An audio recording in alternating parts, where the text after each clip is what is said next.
say, who are you talking about? Who do you think you are? Well, I don't think I'm anyone. You know, I think I made that clear at the start. I really don't think I'm anyone. If you don't want me to talk, stay at home. So, no problem at all at the beginning. Okay? Do you struggle now? That's being a bit cheeky. Oh, sorry. You can Another question.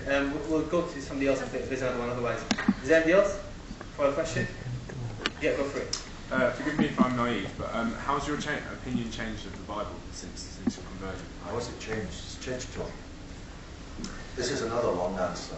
I'll try and be a quick one. Muslims believe, I believe, Muslims believe that Almighty God has spoken to His creation at different times, at different places throughout history.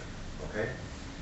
And to each time and each people, or to many, not to each, but to many, he revealed a word. Okay?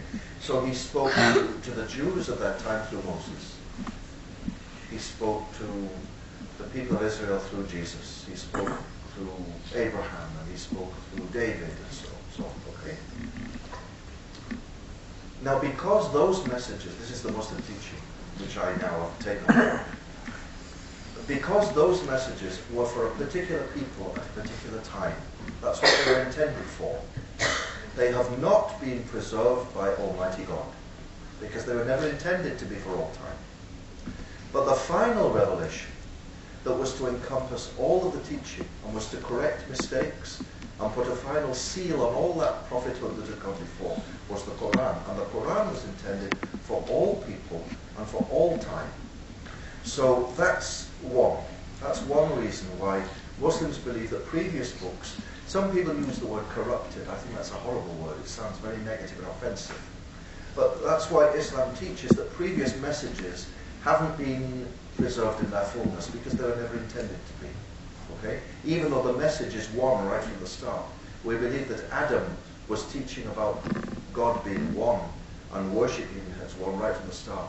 And all the people that Christians and Jews see as prophets, we accept them as prophets too.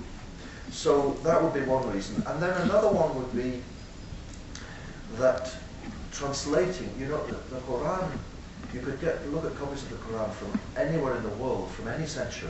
They're all the same. There are no changes in them. And we talk about translations of the Quran. There are no translations of the Quran. The Quran is in Arabic. There are no translations. There are translations of its meaning. What am I talking about? I studied, when I was first at university, Shakespeare. Okay? And I love Shakespeare. Now, Shakespeare wrote in English. If you go to Paris and see a performance of Shakespeare's Twelfth Night, it'll be in French. Okay? Now, what you see might be very interesting, but it's not Shakespeare. You understand? It's a French version of what Shakespeare meant, but it isn't Shakespeare. But in the same way, Muslims would say, translating the meaning of the Quran, it translates the rough meaning, but it's not the Quran. So by sticking to the Arabic, right from the, you've got the same thing. And when you start to translate things, for example, je t'aime in French, can be translated in English as either I love you or I like you. Well, they're two pretty different things in English, I love you and I like you. So Muslims would say, or scholars would say, you know, if we have that problem in just translating a word or two of ordinary speech into different languages, there's a big problem in translating the words of Almighty God into different languages. Okay? So we've got, in answer to your question, we've got the question of preservation. They were never meant to be preserved. We've got the problem of translation. We've also got, Muslims believe, there's also been some deliberate altering of the books through time. I believe that too. Books have been deliberately altered. They've been altered in translation. They've been altered because bits have been lost. So what I'm saying is, what we have now, as Muslims, we believe, I believe, that they are not the messages revealed by Almighty God. All we believe now is that if they agree with what's in the Quran, we agree that they're true. If they disagree with what's in the Quran, we believe that they're false. And if they say something that's not in the Quran, we don't know we don't know anything about it. That's all. That's what we'd say as Muslims. Okay. Any more questions? Because we're going to have one more. Please keep your hands up if you want to ask it. If you go for it. That's the last one. Just before you ask him, okay, I want to tell you Facebook, I'm on Facebook, Idris Tawfiq, or Idris Tawfiq Group. Add me happily, because I tell people what I'm doing and articles and stuff through Facebook. And then my website is www.idristawfiq.com. There are lots of articles on there and different things. Please. What do you think is the appropriate answer to give to people like they say, come on, let's go out for a party? And say, no, I'm not going out because I'm a Muslim. For you, what is the most appropriate answer for that? Okay, there's very long. I need a talk on that one. What I'd say is the best way I could say it is simply I'd say, for Muslims, there are ways of enjoying life that don't need to involve certain ways of behaving. Okay? Having a party is not a problem. I love parties. So, parties are not a problem. Alcohol is a problem in Islam.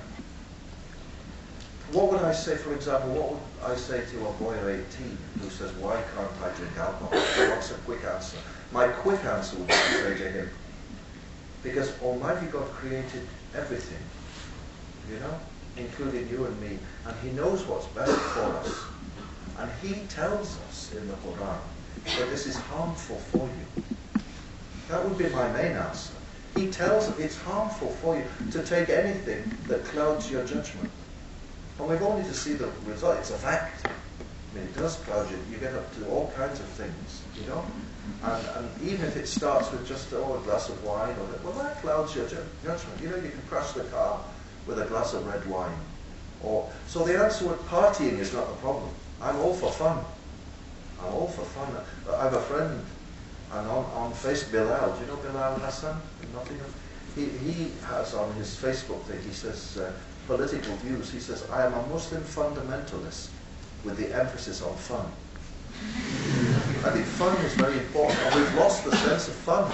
Sometimes as Muslims, we don't need miserable Muslims. They're not going to attract anyone. And we've lost our sense of fun. We can have fun, but there are ways you can have fun that are wholesome, that don't need to involve drinking and other kinds of behavior. That's what I'm saying. Okay? Okay. I'll go with